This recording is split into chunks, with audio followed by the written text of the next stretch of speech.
Bismillahirrahmanirrahim. Assalamualaikum warahmatullahi wabarakatuh. Alhamdulillah kita berjumpa sekali lagi dengan tajuk baru iaitu berkaitan dengan sakit di bahagian tengkuk. Kalau kita sakit di bahagian tengkuk, kita juga mungkin merasai sakit di bahagian kepala dan juga bahu. Ketiga-tiga bahagian ini memang dia berkomunikasi antara satu sama lain.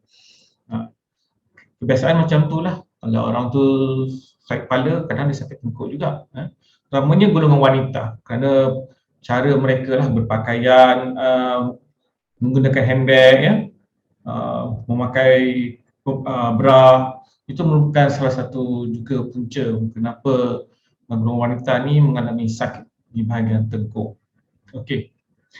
Dan tidak kurang juga pada mereka yang bekerja di pejabat yang sering menggunakan komputer juga menyumbang kes-kes sakit tengkuk dan juga di bahagian kepala lah, serta bahu.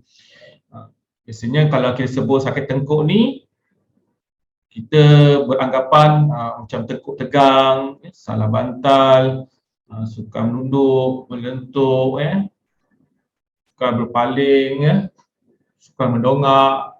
Jadi itu adalah perkara yang biasa kita kedengaran. Bagaimanapun ada setengahnya mengalami masalah yang kronik yang melibatkan tulang belakang di bahagian cervical. Kadang-kadang ada di antara kita yang mengalami ketagihan membunyikan tengkuk. Ini sangat tak baguslah. Tapi kebiasaannya mereka ni dia akan berjumpa dengan tukang urut biasa untuk meregakan kesakitannya. Tapi mereka sebenarnya jarang nak jumpa kita untuk merawat sakit tulang belakang, kecualilah dah kronik, dah berpanjangan, bertahun-tahun dan sampaikan tak boleh buat kerja, barulah mereka biasanya berjumpa dengan kita. Itu normal normal. Sebab itulah kita pun sering berjumpa masalah bulging disc, degenerative disc, herniated disc. Ini satu kumpulan-kumpulan dengan slip disc jugalah, satu kumpulan dengan slip disc. Dan juga arthritis, kalau kita dapat perbetulkan di bahagian cervical, mungkin sakit kepala, sakit bahu juga dapat dipulihkan, insya-Allah. Selain daripada itu, di bahagian tengkuk ni, situlah letaknya tulang belakang cervical. Jadi kalau kita membetulkan di bahagian tengkuk juga boleh membantu di bahagian rahang. Mungkin kita boleh membantu masalah pendengaran, penglihatan, sukar tidur, sakit tekak, suara serak, vertigo, tonsel dan banyaklah senarai yang Kun tulis dalam nota. Jadi apabila kita mungkin boleh betulkan, apabila kita betulkan bahagian tengkuk, kemungkinan besar juga kita membantu masalah yang saya sebutkan tadi. Okey, seterusnya dalam pembelajaran kita pada kali ini, nota yang disampaikan meliputi sakit kepala, sakit tengkuk, asal di sebahagian tulang belakang cervical, tetapi sebenarnya kita ada 3 bahagian. Malam ini untuk fokus pada tengkuk, tetapi juga boleh merawat slip disc, dan sesi seterusnya bahagian kepala, khusus bahagian kepala. Bagaimanapun kalau kita merawat di bahagian tengkuk juga boleh membantu merawat sakit kepala juga. Okey, sesi yang ke-13 anda ingin menjadi seorang expert dalam bahagian pembetulan tulang belakang bahagian cervical, termasuk juga slip disc. Itu lebih advance, itu dalam sesi yang ke-13. Bagaimanapun kalau sesi sekarang ini kita boleh juga membantu sakit kepala, boleh membantu juga slip disc. Anda cubalah, jangan tak cuba. Sering saya hadapilah di kalangan perawat ataupun pesakit, dia orang sebenarnya dia tak kisah apa puncanya pun, janji dia merawat, yang penting pesakit tu sembuh. Sebenarnya kita ni kalau nak merawat, kita kena tahu puncanya. Sekalipun Ahmad sakit tengkuk, Ali pun sakit tengkuk, kadang-kadang cara rawatannya berbeza sebab sebab punca mereka berbeza. Jadi sebab itulah saya rasa tak senang di antara kita merawat sakit tengkuk serupa je. Tak kisah tentang latar belakang, tidak menilai keluhannya, tidak menilai puncanya. Itulah yang menyebabkan di antara kita tak memahami. Kita mesti ada ilmu ketika merawat seseorang itu. InsyaAllah kalau kita ada ilmu, kita akan lebih dihargai, dihormati dan dipercayai di kalangan pesakit. Itu yang pentingnya, ya. Okey, secara umumnya ya, sakit tengkuk ni dia adalah berpunca daripada masalah di bahagian bawah, ya.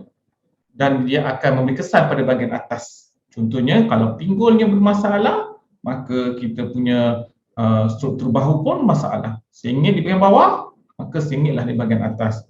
Jadi penting ni, jadi perlulah di antara kita untuk memastikan bahagian bawah tu dapat diperbetulkan juga, ya. Okey. Kalau kita perhatikanlah, kalau seseorang itu mengalami masalah sakit tengkuk ni, biasanya dia tak boleh berpaling kiri, tak boleh berpaling kanan, ya. Nak pandang kanan sakit, pandang kiri sakit, itulah salah satunya. Kita nampak julat pergerakan dia terhad. InsyaAllah dengan gerakan yang kongsikan ini akan memberi manfaat memperbetulkan masalah sakit tengkuk dia. Okey. Apabila keadaan kepala tidak berada betul di bahagian tengkuk dia, contohnya bahu kita sengit, automatiklah kepala kita berkeadaan tak betul dan kita melakukan pergerakan kepala secara melampau, ya. Aktiviti yang memerlukan pergerakan kepala yang berlebihan ketika keadaan kepala sengit, ya. Jadi ini yang boleh menyebabkan keadaan tengkuk tak stabil. Tengkuk hilang flexibility, dia kurang menyerap gegaran. Bila kita berada dalam postur yang betul, badan kita dapat menyerap gegaran, tetapi jika tidak berada di bahagian neutral ataupun tidak stabil, menyebabkan tengkuk kita agresif ataupun bekerja keras. Jadi pergerakan yang melampau inilah tanpa disedari berlaku hentakan, gegaran, ketegangan, tekanan yang kuat pada tengkuk tanpa kita sedari. Inilah punca utama juga berlaku kecederaan di bahagian tulang belakang. Apabila sudah menjadi satu masalah di bahagian tulang belakang, macam-macam boleh berlaku kesihatan tubuh badan kita, sebab tulang belakang di bahagian atas ni adalah yang menyokong bahagian otak juga. Jadi begitu besarnya risikonya apabila kepala, tengkuk dan bahu terkeluar daripada landasan, terkeluar daripada kedudukan neutral. Okey, kita lihat keadaan pinggul kita lah. Kalau pinggul kita sengit, memang struktur atas di bahagian atas juga sengit. Semua orang dah tahulah berkenaan dengan ni, jadi pun tak ada nak bagi huraian yang lebih detail, tetapi anda kena perhatikan apabila badan kita sengit, kita akan lihat sebelah kiri dengan kanan tak sama jarak. Mungkin yang kiri panjang, yang kanan mungkin pendek. Yang panjang ini berlaku penyempitan peredaran saluran darah. Inilah menyebabkan berlakunya sekatan aliran darah ke otak ataupun ke tengkuk. Ini yang menyebabkan juga sakit kepala, sakit tengkuk dan sebagainya. Jadi oksigen nak sampai ke otak pun terganggu. Inilah menyebabkan risiko migrain, pelbagai masalah kronik di bahagian kepala. Okey, satu lagi masalah yang menyebabkan punca sakit di bahagian tengkuk ialah tulang belikat. Kalau tulang belikatnya turun ataupun jatuh ke bawah, ia menyebabkan sakit di bahagian tengkuk. Berlaku tarik menarik. Skapula tu kat bawah, dia tarik menarik tengkuk di atas. Dia bila kita buat pergerakan, dia akan berlaku tarik menarik. Dan tarikan ini sangat kuat kerana skapula tu berada di bawah, jatuh ke bawah. Skapula ialah tulang belikat, ya. Ini yang perlu kita perhatikan. Ya, ini menyebabkan juga tengkuk sakit. Dan satu lagi, jarak antara tulang belakang dengan belikat jaraknya lebih daripada 3 inci. Anggaran lebih kurang 3 inci, tapi kalau terlebih menyebabkan juga berlaku tarikan juga antara tengkuk dengan belikat. Ini menyebabkan tengkuk berasa sakit. Jadi anda bacalah nota akun, ya. Penting juga, ramai yang tak menyedari kedudukan tulang belikat ni memberi peranan juga kepada masalah di bahagian tengkuk, ya. Dan juga yang menyokong bahu, yang menyokong tulang belikat ni ialah otot trapezius terutamanya, ya. Satu lagi otot yang kecil itu levator scapula. Okey. Apabila otot ni berkeadaan lemah, menyebabkan dia tak dapat menyokong skapula, tulang ikat ya, bahu dan juga tengkuk. Ini juga kita perlu perkuatkan di bahagian otot trapezius. Anda perhatikan otot trapezius ni merupakan otot yang sangat besar. Bila kita membungkuk juga melibatkan otot trapezius. Kalau kita rounded shoulder pun melibatkan otot trapezius. Begitu juga masalah di bahagian bahu juga melibatkan masalah di trapezius. Kita perlu kuat sebab otot ni kalau kuat, tulang akan kata otot. Tulang akan ikut kata otot. Kalau otot trapezius kata macam ni, maka tulang akan ikut. Kalau otot trapezius bermasalah, maka posture kita juga bermasalah. Ya, okey. Apabila berlakunya masalah di bahagian kepala, tengkuk, ini juga boleh menyebabkan bahagian rahang menjadi longgar. Ya, skru dia longgar. Itu sebabkan berbunyinya. Kadang-kadang terjadi TMJ. TMJ ini kerana mulut tak boleh buka langsung. Ya, sukar mengunyah. Ya, ini juga disebabkan oleh tadi kepala dengan tengkuk tidak berada tepat di tempatnya. Ya, jadi kalau anda tengok perasan, mungkin di antara kita ni rahangnya berbunyi, berhati-hatilah supaya tidak terkatup ataupun tak boleh tegak. Kadang-kadang tak boleh buka, kadang-kadang tenganga gitu je, dia tak boleh tutup. Itu menyebabkan kita perlu perbetulkan masalah rahang. Ya.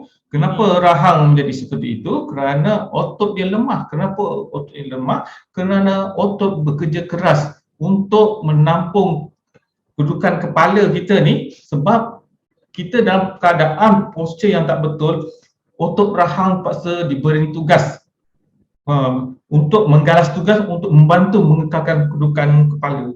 Ya, apabila tengkuk kita dalam keadaan tak betul,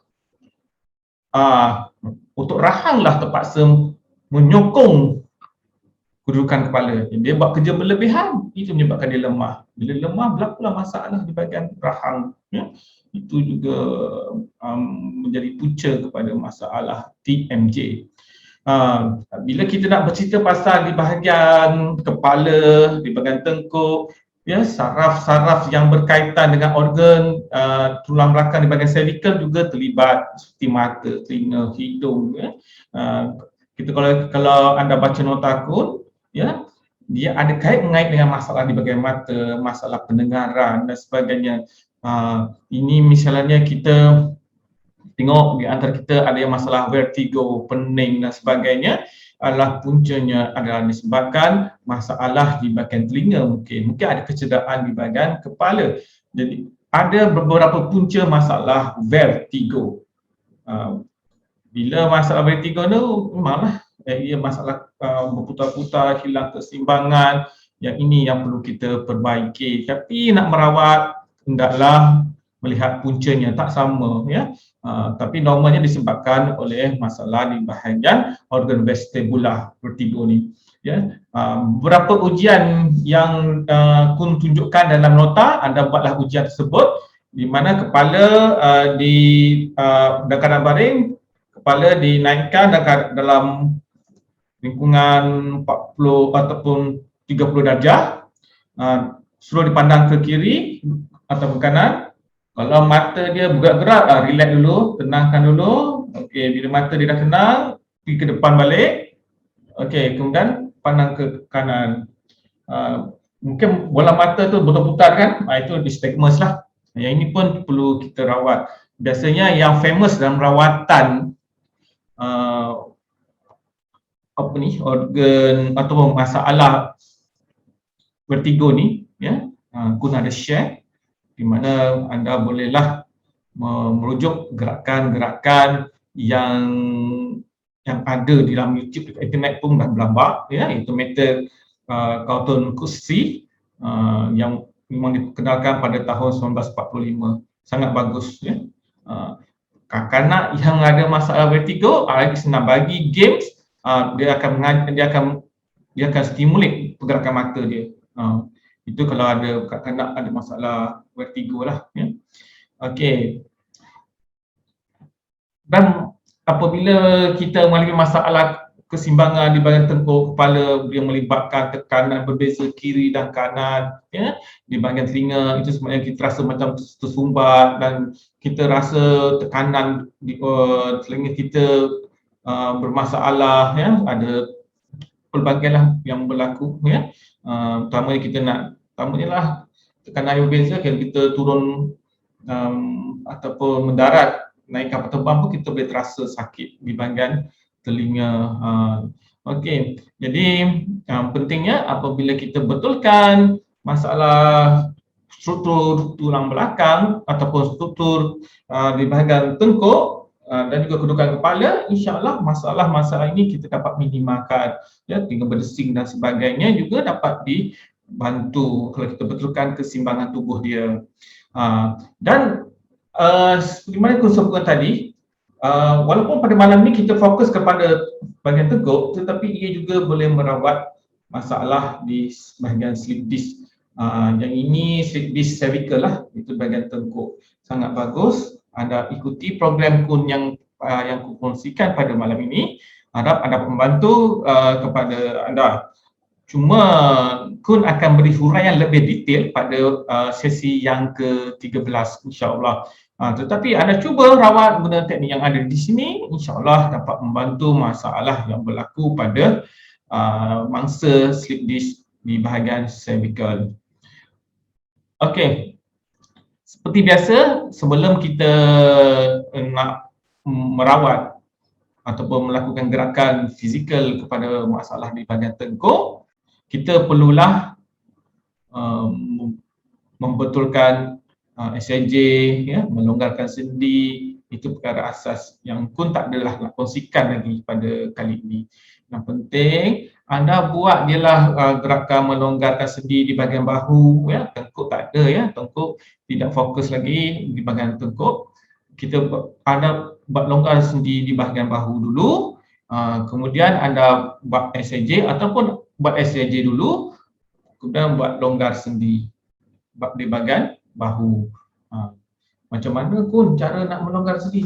Yang itu anda perlu merujuk pada video-video yang lepas lah, ya. Macam mana nak betulkan SIJ, macam mana nak betulkan, macam mana nak melonggarkan sendi. Okey, tetapi kalau sakitnya tak boleh juga, kita kena buat gerakan yang akan datang, iaitu merawat fokus kepada slip disc. Kemungkinan besar mangsa adalah mengalami slip disc di bahagian cervical. Kalau sakit tengkuk biasa, insya-Allah dapat rawat pada gerakan kali ini, ya. Ada 10 gerakan, ya, ada 10 gerakan. Saya rasa sekejap ya, sampai 1 jam pun rawatan ini, ya. Jadi anda tengok video gerakan pembetulan di bahagian tengkuk, insya-Allah dapat membantu anda, dan pastikan anda melakukan gerakan itu juga merujuk nota yang diberikan. Jangan tengok semata-mata video ni singkat. Kun fokus jadi 6 minit je. Jadi anda perlulah baca nota yang disediakan. Jadi supaya ia lebih sempurna, tidak melakukan kesilapan. Okey.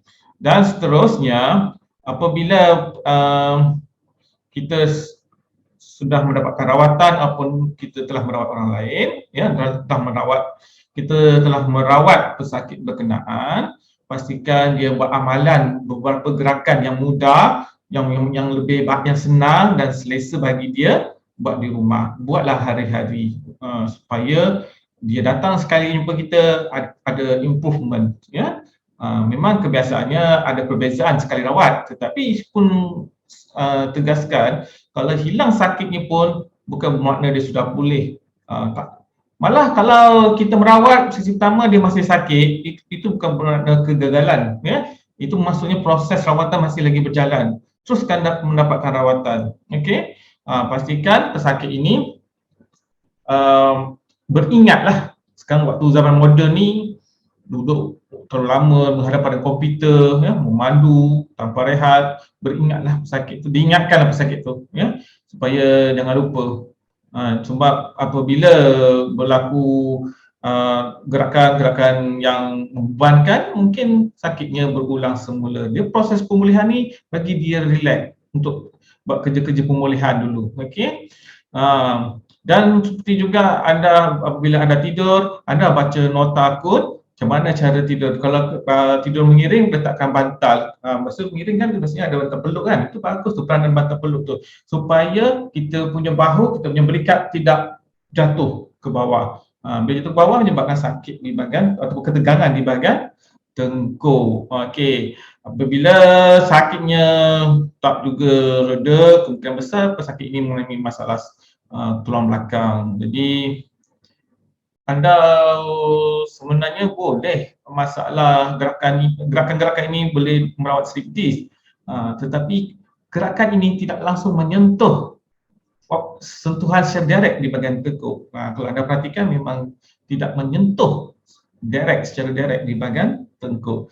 Tetapi untuk sesi ketiga nanti kita akan sentuh bahagian tengkuk directly. Ini bagus bermanfaat juga kepada mereka yang mengalami masalah slip disc yang sangat teruk. Kalau sekadar light slip disc, insyaAllah dapat membantu jugalah gerakan-gerakan yang aku kongsikan pada kali ini. Okey. Satu lagi, kalau mereka konsumi ubat, doktor teruskan. Jangan minta dia menghentikan ubat-ubatan tu. Itu bukan urusan kita. Ubat-ubat tu kalau doktor nak kurangkan, biarlah doktor. Kalau kita nak kurangkan ubat, doktor yang tentukan, ya. Bukan kita yang tentukan. Biasanya pesakit ni dia akan tanya berapa lama dia boleh pulih. Kena beringat jugalah, perkara ini juga akan dibangkitkan oleh pesakit. Sebenarnya kita percaya dia telah mengalami sakit yang bertahun-tahun lamanya, maka proses rawatan dia kena sabar. Sabar dengan dia ada ingin pulih. Maksudnya dia tidak boleh suka-sukalah buat kerja berat, ya. Seolah dirinya katanya tak sakit. Kita jangan fikir badan kita tak sakit maka kita boleh buat kerja berat. Bukan, tunggu dulu, relax dulu, ya. Kerja-kerja macam-macam berlari, melompat, aktiviti mengejut lah, ini juga boleh melambatkanlah proses penyembuhan. Bahkan boleh menyebabkan masalah itu bukannya segera dapat dipulihkan ataupun lambat dipulihkan, mungkin berlanjutan sepanjang hayat. Itu kena beringat. Itu sajalah perkongsianku pada kali ini. Assalamualaikum warahmatullahi wabarakatuh.